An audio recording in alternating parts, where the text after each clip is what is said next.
안녕하세요. 솔량산행입니다. 우리 구독자님도 토요일날 잘 지내고 계시죠? 저는 오늘 산행 갔다 와서 지금 난초에 지금 물을 줬습니다. 약 한 2시에 물을 줬는데, 물을 주다가 제가 공부거리가 하나 있어서 우리 구독자님한테 한번 소개를 합니다. 얘는 제가 생강근을 얘는 산채를 했습니다. 그때 산채할 때 잎변 단엽성이었습니다. 잎변 단엽성이었는데, 이제 얘가 작년에 신화를 이제 하나 받았어요. 1년 만에 신화를 받아가지고 크다가 신화촉이 무너졌습니다. 크다가 신화촉이 무너져서 그냥 분갈이를 않고 뒀습니다. 그러더니 올해 산채의 어미촉이 올해 무너지더라고요. 무너졌어도 서운하긴 해도, 그때 이 난초를 제가 산채했을 때 주변 사람들이 팔으라고 한 걸 제가 안 팔았어요. 그때 가격도 참 좋은 가격을 지시했습니다. 그래도 이제 저도 욕심이 있으니까 오래간만에 산채한 거라, 그때는 유튜브를 안 할 때죠. 유튜브를 안 했다니까 제가 오래간만에 산채한 거니까 제가 배양을 하겠습니다 했습니다. 그때 당시 제가 얘 산채했을 때 200만원 준다고 그러는 것도 제가 팔지를 안 했어요. 200 준다고 그러는 것도 안 팔았는데, 이제 얘가 올해 넘어갔습니다. 어미촉이 넘어가서 분을 쏟을까 말까 하다가니 제가 안 쏟았어요.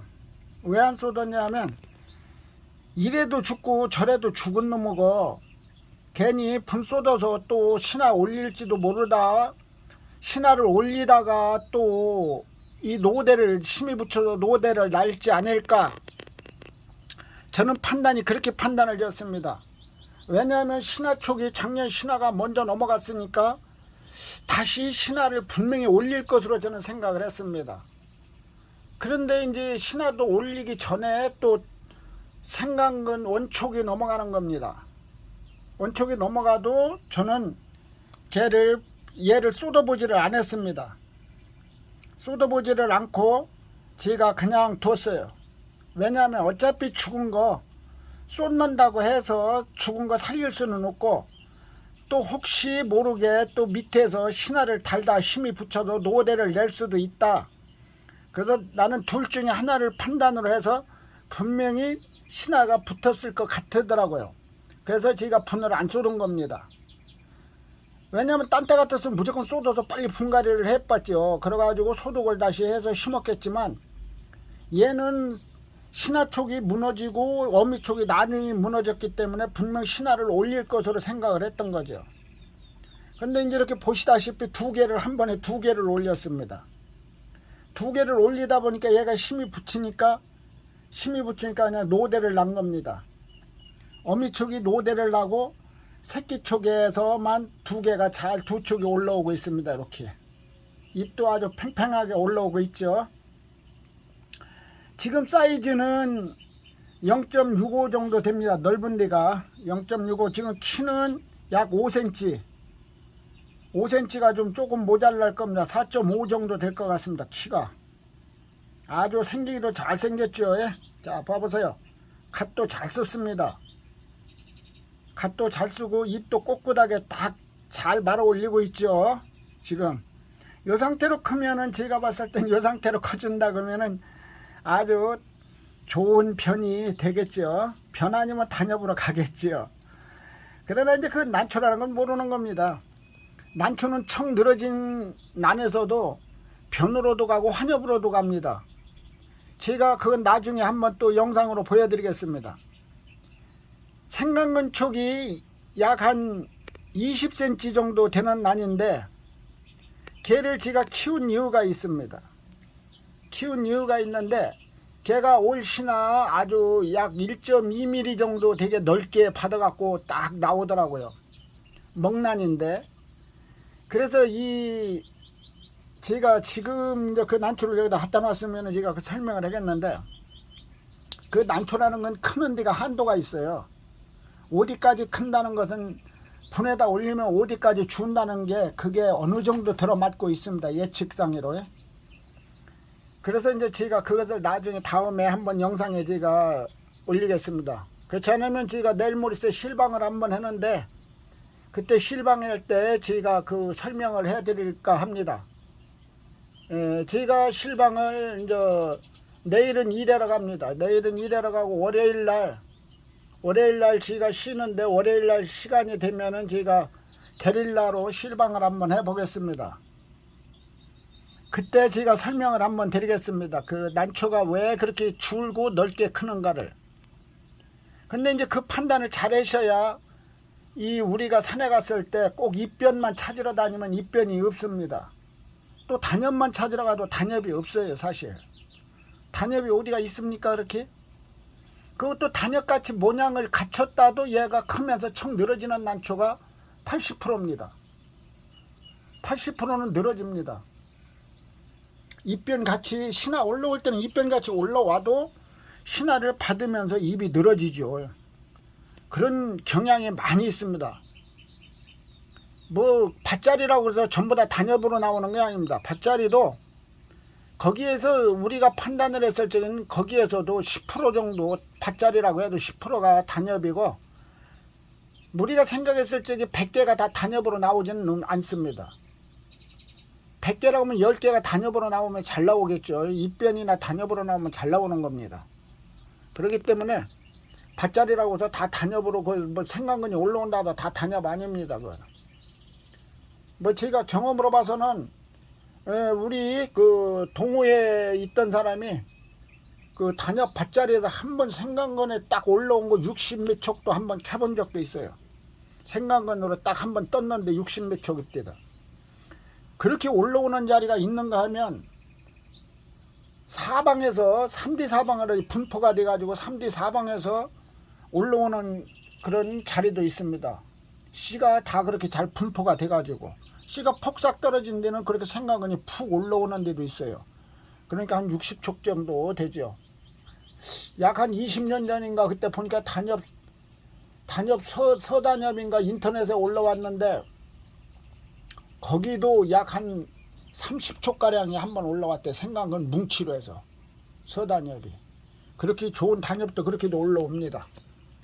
근데 얘는 그것이 아니라 제가 말이 엉뚱한 데로 돌아갔는데 얘는 그게 아니고 생강근을 제가 딱 했어요. 생강근 산채했을 적에는 담장 이 단엽성인데 장단엽성으로 갔습니다. 그때 당시는 키가 약 한 12cm 정도 되고 입이 꿋꿋하면서 딱 오가져 있었어요. 거기에 이제 완전 중투로 딱 들었죠. 근데 그때 여럿이 갔는데 이제 그때 그 말이 퍼져서 이제 그것을 팔아라 해서 가격이 이제 약 한 200만원까지 갔는데 제가 팔지를 안 했습니다. 왜냐하면은 제가 난초를 안타가 또 난초를 손을 댔으니까 이제 또 모아야죠. 모아야 되니까 판매를 안 했죠. 그때 판매를 않고 키우다가 신화를 받다 무너졌어요. 얘가 신화를 받다 무너지고 어미촉만 남았다. 어미촉도 여기 옆에 보시면 여기 어미촉입니다. 얘가 이쪽이 얘가 어미촉인데 얘가 무너졌어요. 무너지고 약 한 달 정도 있다 얘가 밀기 시작한 겁니다. 얘네들이 두 개가 하나가 밀고 올라오더니 나중에 뒤따라서 올라왔어요. 그래서 미심쩍 해가지고 분을 쏟았습니다. 제가 이제 그때는 뿌리가 어떻게 생겼나 하고 분을 쏟았어요. 근데 얘 작은 거는 밑구리 쳤습니다. 얘 작은 거는 밑구리로 치고 여기 큰 애만 옆에서 정상으로 잘 붙어서 나왔어요. 큰 애만. 그래서 밑구리 친 것을 따려고 하다가 어미축도 넘어갔는데 잘못 따면 또 병균이 감염될 것 같아서 따지를 안 했어요. 따지를 않고 그냥 키우자 해서 다시 난석만 바꾼 겁니다. 얘 지금 난석 바꾼 지가 지금 이제 좀 됐어요. 한 20일 정도 됐습니다. 지금. 근데 얘가 이제 보니까 이렇게 컸네요. 오늘 보니까 이렇게 잘 커졌어요. 한 20일 만에 이렇게 커져서 제가 그래서 우리 구독자님한테 말씀드리고 싶은 것은 어차피 노대가 났으면 한 촉 남은 데서 노대가 나면 걔를 분을 쏟아봐도 되긴 됩니다. 분을 쏟아봐서 소독을 해가지고 다시 심어도 되는데 꼭 그래야 되느냐 안 해야 되느냐는 판단을 잘 하셔야 됩니다. 그 만약에 얘가 쿠사리움병에 걸렸었다면 아무리 분갈이를 해도 죽습니다. 이미 노대가 났을 적에는 죽어요. 분갈이해서 또 심어도요. 지가 8촉짜리를 세 갑으로 뽀개서도 심었는데 세 갑부가 다 죽더라고요. 쿠사리움병에 한번 걸리면. 그때만 해도 약을 제대로 쓸 줄을 몰랐으니까 다 죽였죠.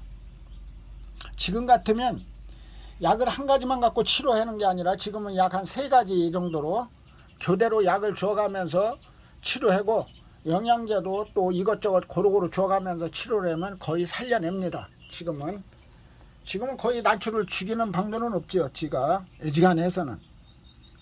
근데 나도 얘는 판단을 지가 그렇게 했던 겁니다. 분명히 새끼촉이 넘어갔으니까 어미촉이 노대 날 적에는 분명 밑에서 신화를 밀고 있을 가능성이 제가 생각할 때에는 50대 50이었기 때문에 제가 얘를 쏟아보지 않고 그냥 뒀습니다. 어차피 새끼촉이 넘어가고 어미촉이 노대 나면 죽지 않으면 살기. 걔를 만약에 분갈이해서 쏟아가지고 소독을 해서 다시 심는다 해도 벌부틱인데 벌부틱이 한다고 치면 얘가 병이 왔으니까 새끼촉이 무너졌는데 벌부틱 한다고 해도 어미촉이 절대 살지를 않습니다. 그때는 이미 늦었죠. 그렇기 때문에 어차피 죽은 거 그냥 놔뒀던 겁니다. 제가 판단은 50대 50을 놓고. 근데 이렇게 좋은 난초가 밀었습니다. 그래서 제가 우리 구독자님한테 말씀드리는 거는 판단을 잘 하셔서 노대가 나도 두 촉에서 새끼촉이 노대가 나고 어미촉도 노대가 날 적에는 뭔가가 병이 감염이 됐든가 그렇지 않으면 힘이 붙여서 노대를 냈든가 둘 중에 하나입니다. 그렇기 때문에 판단을 잘 하셔서 쏟아서 벌부티기를 하실 생각이시라면 쏟아서 소독을 해서 벌부티기를 하시고 그렇지 않으면 그냥 이렇게 두는 겁니다. 근데 제가 생각했을 적에는 이미 어미촉이 노대가 나서 병이 걸려가지고 쿠사리움병에 걸려서 노대가 났다 하면 소독을 해서 심어도 벌부티기 못합니다. 벌부티기 해도 90% 죽습니다. 95%는 죽어요. 95%. 제 경험으로 봐서는 95%가 죽습니다. 그렇기 때문에 벌부티기를 얘를 안고 놔뒀던 거죠. 그래서 제가 우리 구독자님한테 그래서 그 얘기를 제가 이렇게 전해드리려고 제가 그 얘기를 이렇게 난초 한 분을 갖다 놓고 설명을 해놓은 겁니다. 자, 옆에 얘가 노다는 겁니다. 요 옆이 촉이 신화가 무너진 거예요. 먼저 무너진 거죠. 얘가 먼저 무너지고 얘가 어미촉이 나중에 무너졌어요. 그렇기 때문에 분명 여기에서 신화를 올릴 것이다 생각을 저는 했던 겁니다. 이미 노대가 났으니까 감염됐다 오면 어차피 죽는 거 쏟아나면 안 와. 그렇기 때문에 저는 쏟지를 않고 판단으로 그냥 놔뒀던 겁니다. 걔를 벌부티기 해도 죽을 확률이 50, 50이니까 놔둔 겁니다. 그리고 쿠사리움에 걸렸다면 50이 아니라 90%가 죽습니다. 이렇게 다 노대가 났으면. 그렇기 때문에 제가 놔뒀는데 이렇게 이쁘게 싹을 잘 틔웠죠. 그러니까 우리 구독자님들도 판단을 잘 하시고 무조건 대고 쏟지 마시고 두 촉에서 노대가 나고 노대가 날 적에는 왜 노대가 나는가를 잘 판단을 하셔야 됩니다. 그래가지고 쏟게 되면 쏟아야 되고 그렇지 않으면 한 촉 노대가 났을 적에 쏟아버려야 된가요. 한 촉 노대가 났을 적에 빨리 쏟아가지고 소독을 해서 다시 심는 것이 빠릅니다. 두 촉에서 하나가 노대 나면 이상하면 쏟아야 되죠. 근데 저는 얘가 원체는 지가 기하게 키웠기 때문에 쏟지를 안 했어요. 노대가 났어도 무게만 살짝 허치고 걔만 뽑아내고 소독약만 알코올 소독약 있죠. 거기다는 제가 이 수화제를 뿌리지를 않았습니다. 수화제를 뿌리지 않고 알코올을 한 병을 병마개를 한 병을 따가지고 여기다 부숴버렸습니다. 아주 병균을 다 죽으라고 여기다 그냥 사방에다 해서 뺑뺑 돌아가면서 다 부쉈어요. 한 병을. 그 한 병이라고 봐야 돈 1,500원인가 밖에 안 갑니다. 알코올 한 병이 1,500원 밖에 안 가니까 그까이 거 뭐 신경 쓸 일이 없죠. 200만원짜리다 1,500원짜리 그 알코올 한 병 갖다 부순다고 아깝겠습니까? 두 병이라도 부숴야죠. 근데 저는 한 병만 부수고 30분 있다가 물을 한 3바켓스 조로로 3조로를 갖다 계속 부었어요. 여기다가 계속 부었습니다. 세 조로를. 그러니까 이렇게 이쁘게 싹이 잘 텄어요. 그러니까 우리 구독자님들도 판단을 잘 하셔서, 분갈이도 판단을 잘 하셔서 하셔야 됩니다. 지금은 한참 더울 때입니다.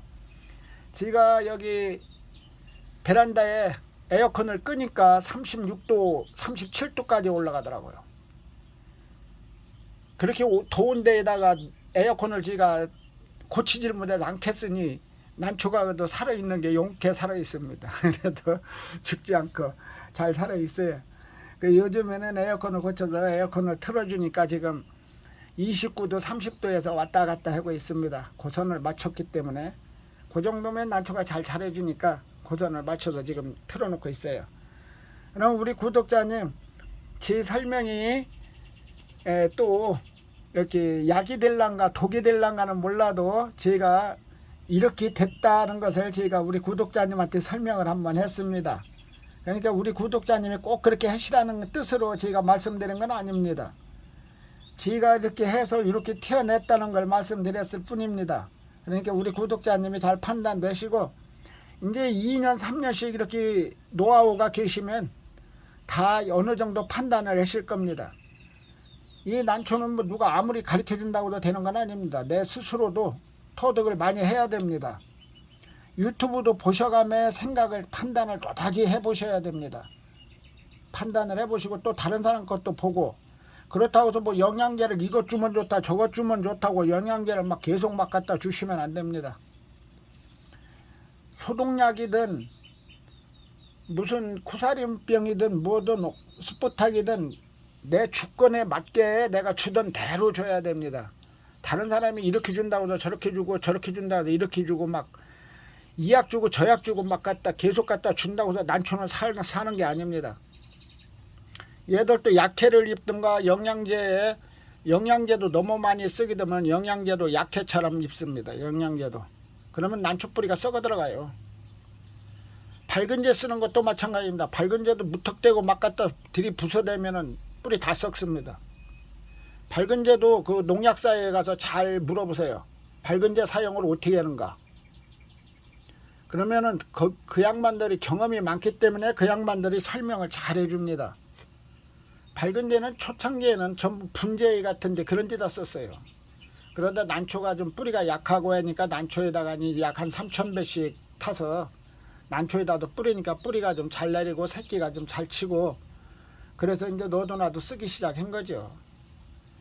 옛날에도 밝은제는 옛날에도 다 썼었습니다. 근데 밝은제 안 쓰는 사람이 더 많아요. 쓰는 사람보다. 뭐 요즘에는 뭐 밝은제뿐이 아니라 좋은 것도 더 많이 있죠. 이제 제가 그 이름을 제가 잘 잊어버렸는데, 또 그 이름을 잘 잊어버려서 말하기가 좀 그런데, 그것도 뿌리면은 형성됩니다. 생강근도 형성이 되는 그런 영양제도 많이 있어요. 제가 그 이름을 지금 깜빡해 갖고 잘 모르겠습니다. 적어놓고 해야 되는데 적어놓지라니까 그것도 자꾸 오락가락 하네요. 어쨌든 우리 구독자님한테 말씀드리고 싶은 것은 제가 다 말씀드렸습니다. 늘 건강하시고 행복한 토요일 되시고, 내일 또 산에 가셔서 대박 터뜨리시기 바랍니다. 감사합니다. 안녕히 계세요.